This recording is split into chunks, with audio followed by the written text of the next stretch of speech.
Well, I know artists kind of have different techniques. Some of them paint at a designated time each day. Some of them have a particular kind of music playing in the background. What's yours? I like to get into my studio as soon as I can. Like, and Ken, that was Ken's advice, is go to your studio, even if you just straighten up today. I think you have to be in the room. I don't know how else to put it. If you're not there, you really aren't going to do anything. How do you write your poetry? They just come whenever. So I have my phone or whatever device, and I may speak it into the phone, or I always carry a notebook, a pen or a pencil, and I like to write it down. But it may come from anywhere. It may come from your dress, like, wow, you know, or just me talking to you.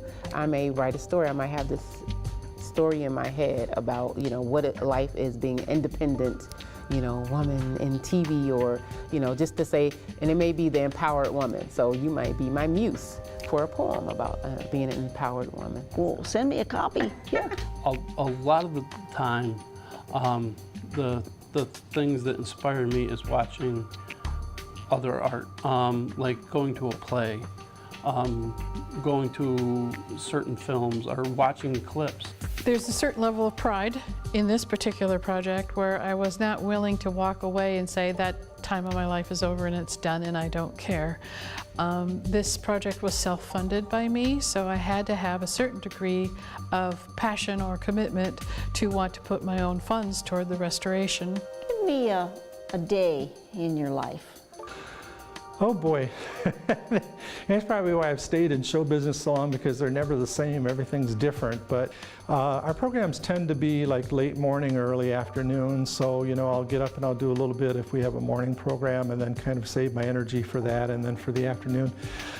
Mondays and Tuesdays early in the week I tend to do office work, and I tend to take care of, you know, the actual running of Renaissance Enterprises. Yep. And you've got a businessman hat. We do, yeah, even though my bigger one's the artist hat.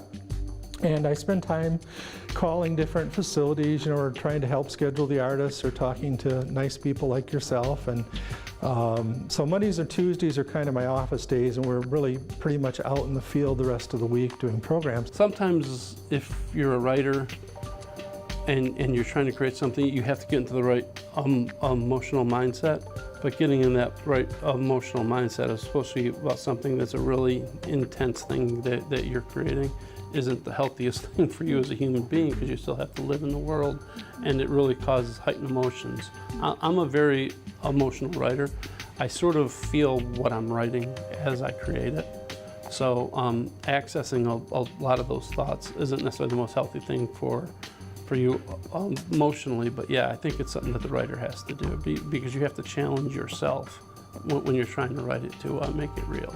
Do you ever learn something when you're painting and maybe say, I'm going to take that into my next work? Mm-hmm. Yeah, that's one of the reasons why people do art. It's kind of a way of seeking the truth. When you look at, well, let's say a chambered nautilus, or you know, a sunflower, and you start to draw it or paint it, you see, oh, that's how it is. That's how it looks.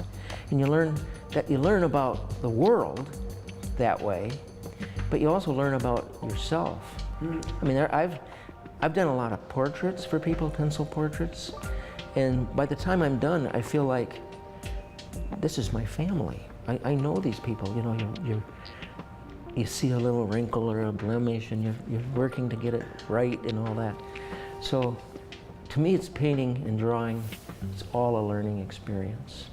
Support for Kalamazoo Lively Arts is provided by the Irving S. Gilmore Foundation, helping to build and enrich the cultural life of Greater Kalamazoo.